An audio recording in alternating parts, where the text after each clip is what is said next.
Hello everybody out there. I'm sure you've seen an awful lot of live videos. They're probably getting a little bit monotonous, but I felt like I had a few things to say, so I thought I would just do a live stream.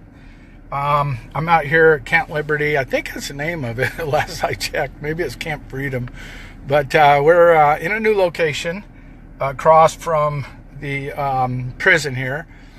We've had some new people coming out, and that's pretty neat.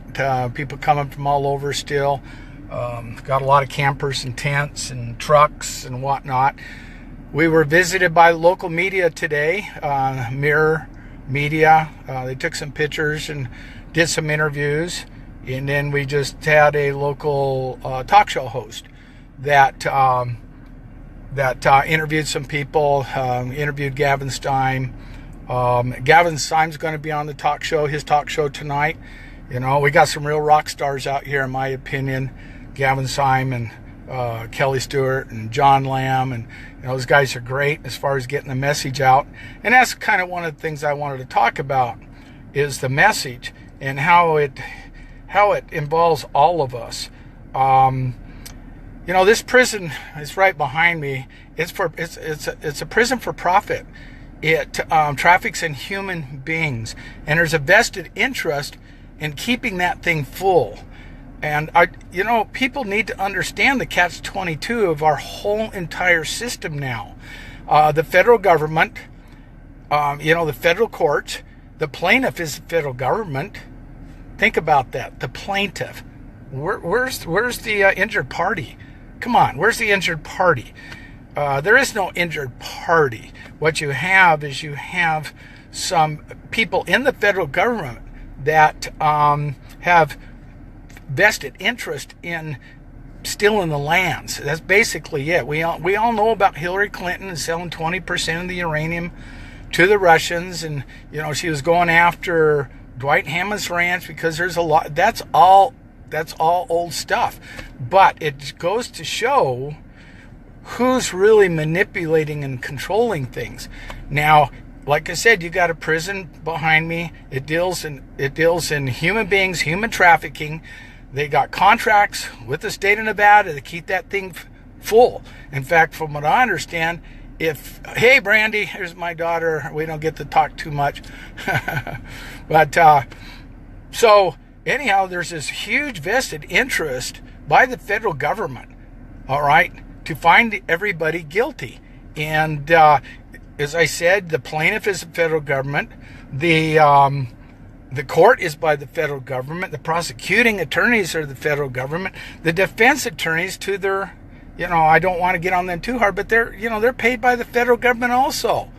So you got everything stacked against you already. Then it gets even worse. Then you get a judge like Gloria Navarro. I don't know how much she's going to get paid for these convictions, but they get paid to get people convicted. How insane is that? Like up north in Oregon, Judge Anna J. Brown, I've heard that she got, I don't know how true it is because I've never seen it, but $100,000 for the last conviction she's got. How can you have, that's a conflict of interest. How can you have justice when you have that kind of a conflict of interest? And who in the world do you get to talk to about this stuff? Because everybody just ignores you. It's just like the sheriff that come out the other day, Sheriff Worley. All right? We had a chance to talk to her. We told her what our complaints was. She did an investigation. She comes back. She says, well, we didn't find anything wrong. Are you serious? Why don't, Sheriff Worley, do us all a favor. Go in a 3x3 shower stall, handcuffed for 13 hours with no food, no water, okay? Defecate on yourself, and then come and tell us. Nothing, no laws were broken. Nobody was tortured.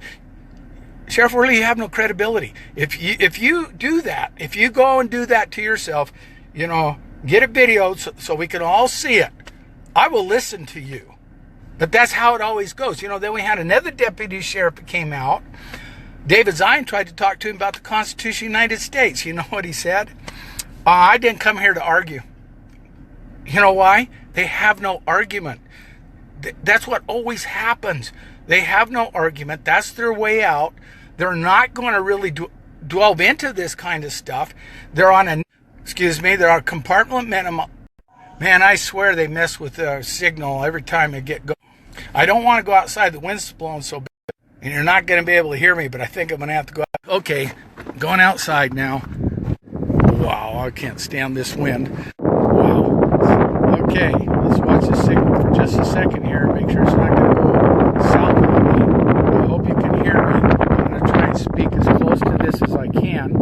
I'm going to switch it around so even though I'm close, you don't have to see my face. So anyhow, they're on a compartmentalized, need-to-know basis.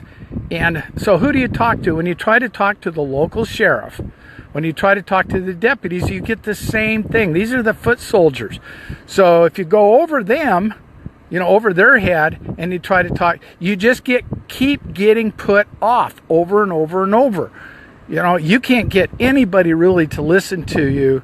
I don't care who it is. The Attorney General, nah, they're not going to return your calls. The governor, nah, they're not going to. You're nobody. They're not going to return your calls. And so what happens is you get people that fall through the cracks, and they have no representation really. They have no due process of law, and especially in this court with Judge Gloria Navarro. I put out a video here a week or so ago, and I asked any attorney, anybody that's educated in the law to tell me, how do you get a fair trial? How do you get a fair trial when the judge can cherry pick the law, cherry pick the evidences, and cherry pick the verdict? You can't get a fair trial. That is an impossible situation. So everybody needs to wake up. This is all, if you fall through the cracks, or if you get caught up sideways to any law enforcement officer, I don't care who it is, and you end up in the place. I'm going back in the car. Hopefully my signal will be good. For example, the BLM, the Forestry Department. All right. Maybe there's some good guys out there. I just don't believe it anymore. Evil is as evil does. Stupid is as stupid does. If you're working for an evil organization, what does that make you? You see, they're just doing their job, but their job is oppressing their fellow man, and they don't care. I'm serious. They don't care. They don't care that people are suffering in these prisons. They don't care that they're being tortured. They don't care that they're being subjected to a soft kill. And a soft kill is, these guys are getting close to 1.5 years being in prison now. All right? Well, in that 1.5 years, they've been abused terribly. They've been fed crappy food, devitalized food. It doesn't have the vitamins and minerals and enzymes that you really need to be healthy. All right? And then you get subjected to these very stressful situations. Now, this is going on for 1.5 years. You know how hard that is on you mentally, emotionally, and physically? It's terrible. It's terrible hard. The only thing that we got going for us with our patriots and the Bundys is most of these men were in good condition. But there's 2 people that I know of that have died out there, that have died in that prison right there. One was 51 years old. I forget how old the other one is. Well, that's not that old. So, they're not getting the proper health care when they really need it, too. So you have a situation which is beyond just bad. You have a situation that is deplorable. It's an abomination. It is torture and abuse for our fellow man. And I ask, here we are in Pahrump, and I hope this gets out to the locals. We've got some things that we're going to try to do with the locals and get them out here, because this is in their backyard. They could end up here just as easy as anybody else. You get sideways to one of these Leos, one of these law enforcement, and they always take the Leo's word for everything. I mean, if you're going to win in court, I mean, you almost have to have a slam dunk, innocent case before you're going to win. And even then, if the evidence is not presented, you could end up in one of these places. So it's just absolute abuse. Again, I say, we've tried really hard to talk to the foot soldiers on the ground. They always just say, hey, you know what, we're not here. And they always say the same thing. It drives me crazy. We're not here to argue. You don't have an argument, dude. That's why you're not here to argue. You just feel threatened. You feel threatened that you feel your authorities being threatened, and you're not going to take the time to actually listen, because you know what? You just might get educated. You just might find out that there are some serious laws, constitutional laws being broken.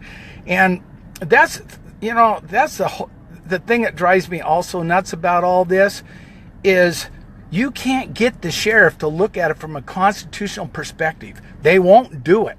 And she's supposed to be a constitutional sheriff. They're not going to look at it like that. They just don't.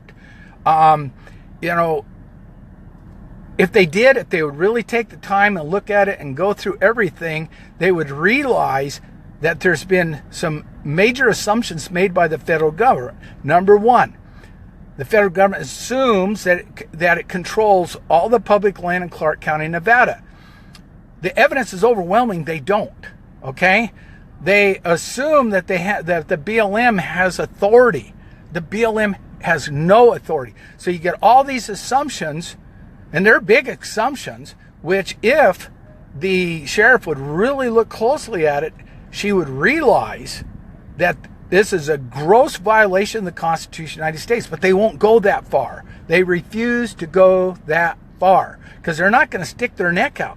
They just don't want to stick their neck out, And then this prison provides jobs for the local economy. They pay taxes.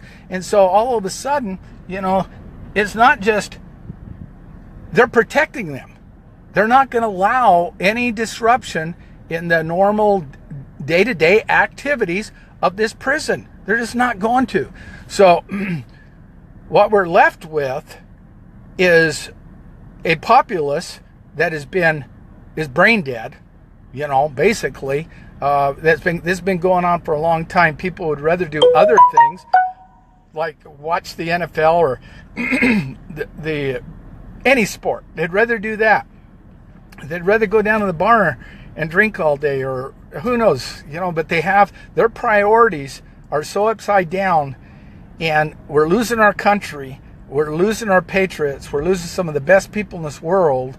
And everybody's priorities are absolutely on something else. They don't want to be bothered with it. If you try to talk to them, they get insulted many times. They just get insulted and they wave you off and, I ain't got time for that. Well, that's the case. That's the case until that person ends up in prison. And then they get a real eye-opener. So I'm hoping and praying that more and more people will come out. I kind of got myself in a little bit of trouble here lately. I don't talk about the militias anymore. I'm not even going to bring it up, And I guess I can kind of understand that. Everybody wants to do everything peacefully, and I admit we want to do it peacefully. And the moment that you have a lot of armed people with long guns that come out and open carrying, it does change everything. Okay, and I will admit that. And as long as we can continue peacefully, and none of our prisoners are killed, and they do have a chance, believe it or not, after all I said, they do have a chance of still being found not guilty. Everybody that's out there that's possibly in the jury pool, I hope you understand one thing. You can't give the government not even one little conviction. I heard today that Judge Gloria Navarro is pushing for 30 years on Todd Engel on 2 extremely minor charges. Now that jury they probably thought, this is no big deal. We'll give the government something, make them feel happy. And they were under a lot of pressure from this judge to find, she told them, you got to find somebody guilty. I know that. So they go, okay, let's throw the federal government, let's throw Judge Gloria Navarro a bone, and we will have 2 minor convictions. All right. Well, those 2 minor convictions, what did they just turn into? They turned into 30 years from what I understand. That's why if you're in the jury pool, you can't, when you go in there, you can't give the federal government one thing. You just can't do it. Okay? Because they have all these minimum sentencing laws, and our Attorney General, Jeff Sessions, is pushing for those. He just made it, made a big deal out of it that we're going to push for minimum sentencing laws. And so they can take a minor conviction. Next thing you know, you're in prison so long you're gonna die there. So this thing is so convoluted. It is so upside down. It is so backwards. And quite honestly, I don't have all the answers. I don't know what more I personally can do. And all these wonderful people out here that, they've driven thousands of miles to be here, to be vocal and to stand and bring attention to this. But if we're just being constantly ignored, the only thing that is even going to begin to help is if you have like 10,000 people up here, like 10,000 people, or even 1,000 people. I sometimes I get excited and exaggerate. 10,000 would be awesome, but even 1,000 people. Right now I think we might be pushing 50, and that's good. That is good for the people that are here. I used to always say, well, the important ones showed up. But anybody that shows up is important to us. And we need a lot more people here. And just to bring attention to it. So, if there's anybody out there who's got any better ideas than me, you can tell me, because I'm going to listen. So, yeah, it's a catch-22, folks. Just about the time you think you got a victory, they jerk it out from underneath you. I was mortified when I heard what I've heard about that the judge is pushing for Todd Engel. Greg Burleson, he's never going to get out of prison. He'll die there. I don't know that Greg Burleson was really that bad of a guy. I think maybe he just said some things he shouldn't have said. How many people have said things they shouldn't have said under certain conditions? Who knows? He might not have meant anything he said, because he was never read his Miranda rights. Neither was Todd Engel or any of those other people that Longbow Production. And that's a whole nother story. Longbow Production, FBI front, but they can go in, incriminate you without reading your Miranda rights. There's so many things wrong with that on so many different levels. And it needs to stop. It just needs to stop. They're destroying the media, the First Amendment. They go in there pretending that they are the media, pretending that they are a production company. They offered everybody drinks. And unfortunately for Greg Burleson, he has an alcohol problem. And he drank quite a bit. I found out he had drank, from what I understood, he had had several drinks before he even got there. And then they give him 2 shots. And I found out they're double shots. Well, Greg Burleson's not that big of a guy. I guess I would say 140, 150 pounds. That's a lot of alcohol for somebody like that. And, they just keep plying them with alcohol and whatever, and pushing their buttons and, trying to get them to talk. And those were leading questions. I sat through that court and I listened to what was said. Those were leading questions that Longbow Production put forth those men. And then, of course, they give them a leading... Well, I don't want to put words in your mouth. That's exactly what they were doing. And now they use this as evidence against these men. That is such a gross violation of the Fifth Amendment, our constitutional right. But from what I can tell, is there any amendments? Is there any of the Bill of Rights left? Seriously, is there any of these Bill of Rights left? These guys have been denied their 8th Amendment right, their 6th Amendment right, their 1st, their 2nd, their 5th. It goes on and on and on. And I just don't see how in the world we're going to be free in this country anymore at all unless this stops. Every single man, woman, and child out there is in jeopardy right now. Look at what Child Protection Services does in these states. Baby homes, okay? They just didn't want her to get all those inoculations. They didn't want their little baby to be fingerprinted and receive a birth certificate. At least not at that point. I mean, they're the parents, for heaven's sakes.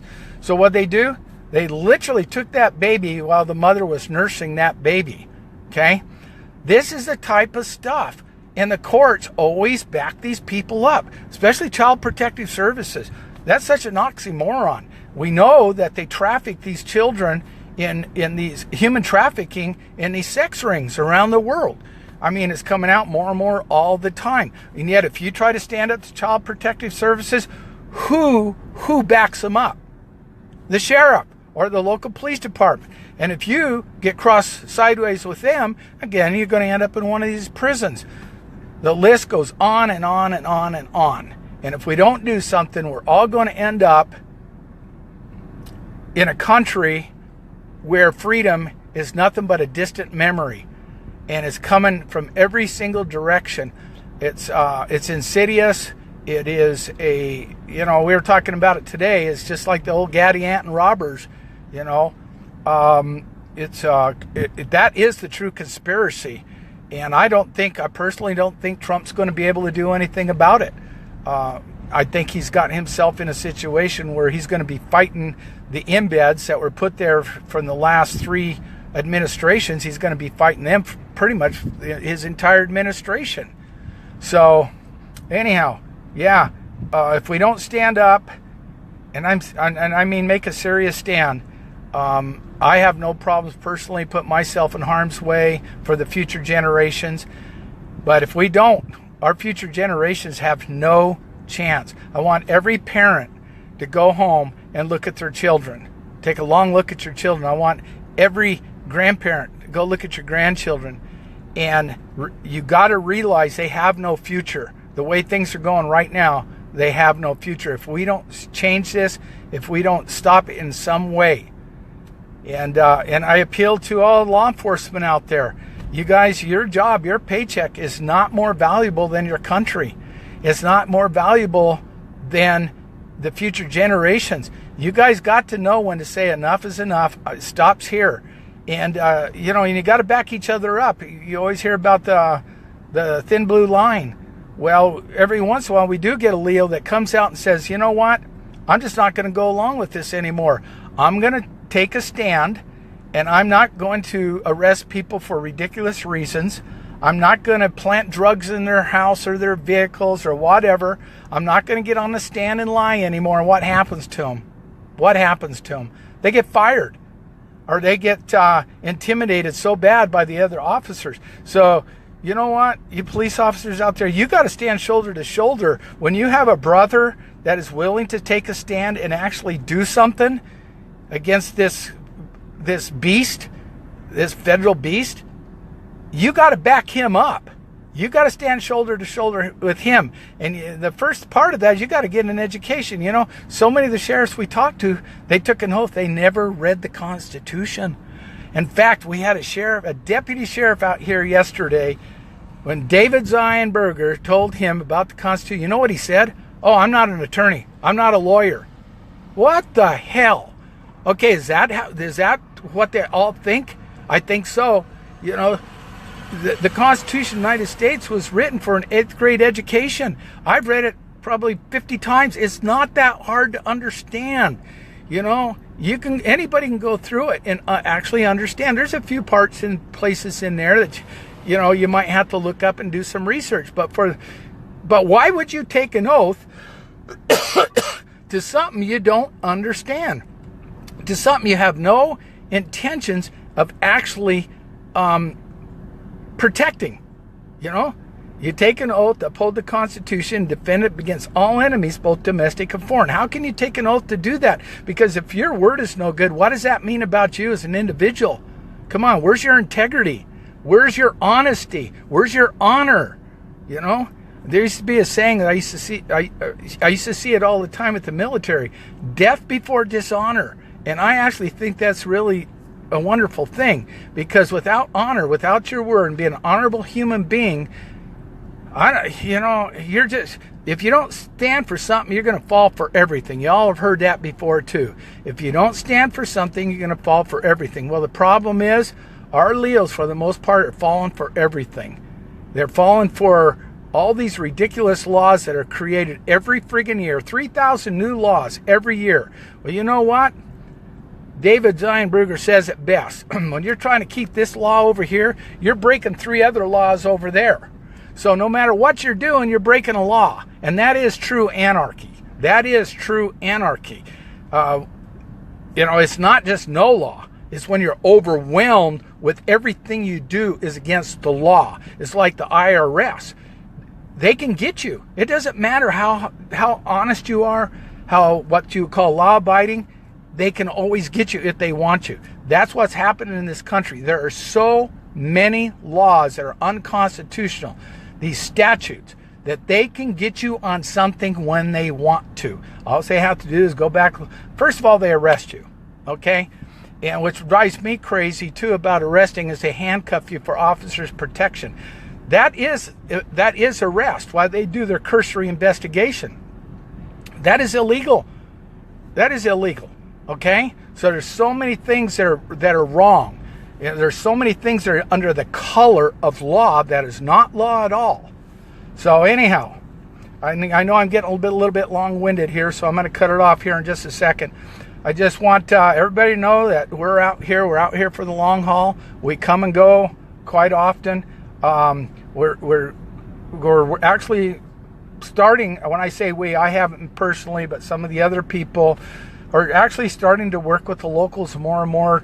They're going to have a barbecue out here, invite everybody to come out.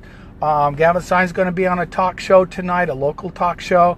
I know John Lamb's, I saw him interviewed this morning by local media. And so we're trying to integrate and bring this all to a focus for everybody. All you out there, if you can get here, please do. Please get here. Arrange your schedule. Do everything you can, because your life, your freedoms depend upon it. God bless everybody. Talk to you later.